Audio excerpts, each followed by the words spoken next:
So in chapter 1.5, we're going to be working with inequalities and absolute values. So for starting with inequalities before we get to absolute values, so hopefully you remembered the number line from the previous section. So here we have the number line just right in the middle of the screen. We know that the numbers increase from left to right. So we can use inequalities to compare the values. So here are the 4 inequalities that we can have. So we can have for this first one, we can have A is less than B. We can have for the second one, A is less than or equal to B. So you can see the or equal to because it has the half of the equal sign underneath it. The third one is A greater than B, and the fourth one is A greater than or equal to B. So the greater number is the one that it's opening up towards. So for some examples of this, we might have something like some obvious ones. 5 is greater than 2. We could have -3 is less than or equal to 0. So that one's also true, the -3 less than or equal to 0. -3 is less than 0, so it is less than or equal to 0, even though it's not equal to. Another one we can have is 9 is greater than or equal to 9. So that's actually true because we have the or equal to. So 9 is greater than or equal to itself because it's equal to itself.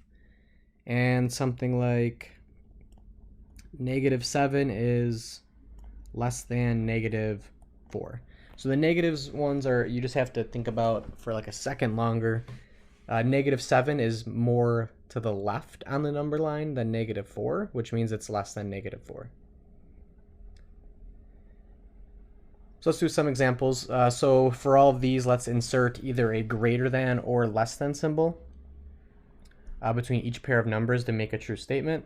So for the first one, we have 4, and we want to figure out if that's greater than or less than 2. So hopefully that's pretty obvious. We know that 4 is greater than 2, so we put that symbol. For the next one, we have -3 and -1. So -3 is more negative than -1, meaning it's less than it. So -3 is less than -1. We could also read it backwards and say -1 is greater than -3. Okay, so now it gets a little bit more challenging. We have fractions.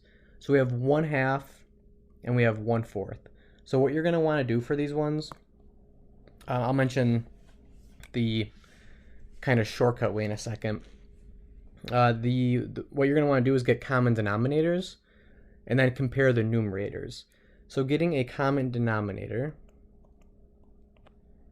that's going to be multiplying 1/2 by 2/2. So that becomes 2/4. Compare that with 1/4. So you compare the numerators now, and you see that 2 is greater than 1.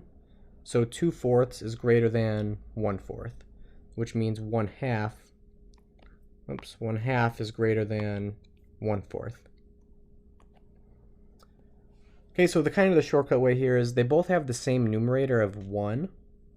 So whichever one would have the larger denominator would make it the smaller number, making 1/4 the smaller number. And then for D, so for D we have -1/5 and -1/3. So once again, let's get common denominators here. And just kind of keeping in the back of our head that we're dealing with negatives, so it's going to be 1 second longer maybe. So the least common denominator is going to be 15. So we'd have to multiply the first one here by 3/3. So it becomes -3/15. And then we would multiply -1/3 by 5/5. And that's -5/15. Okay, so since we're working with negatives, we have to think of whichever one is more negative, the larger negative number is the smaller number.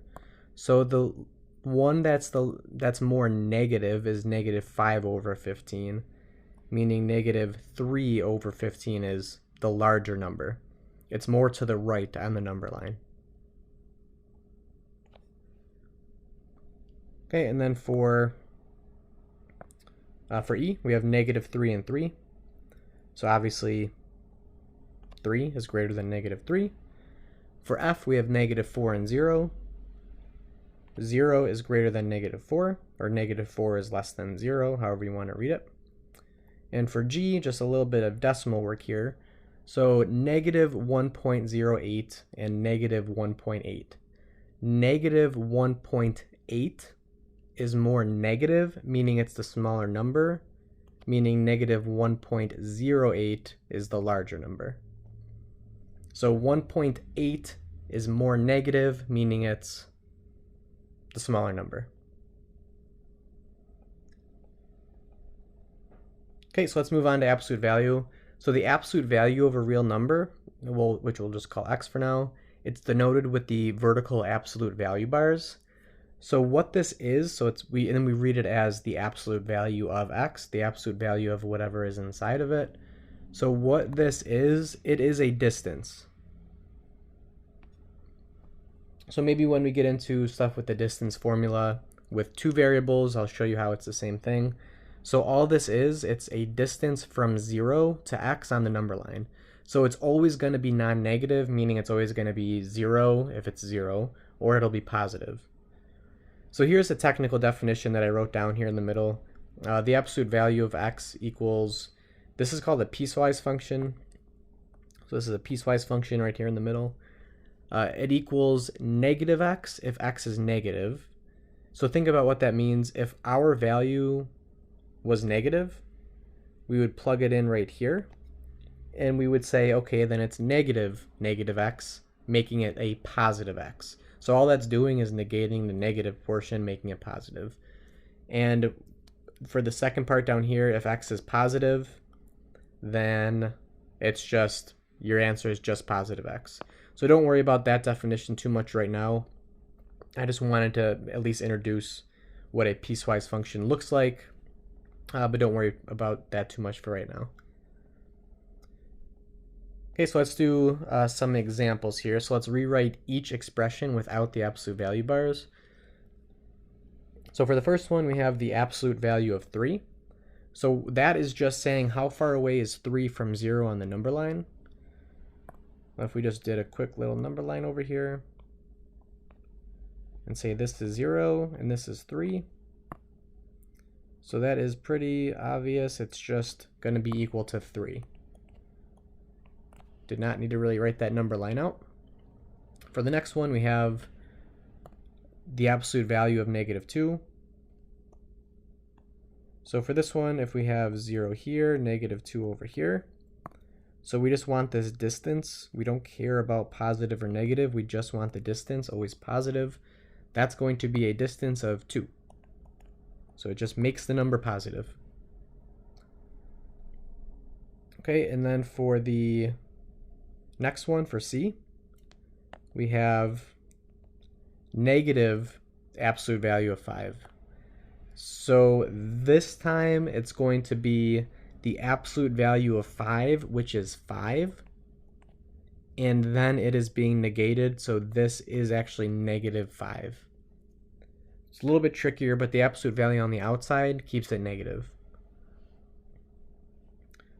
Okay, and then another tricky looking one, negative absolute value of -7.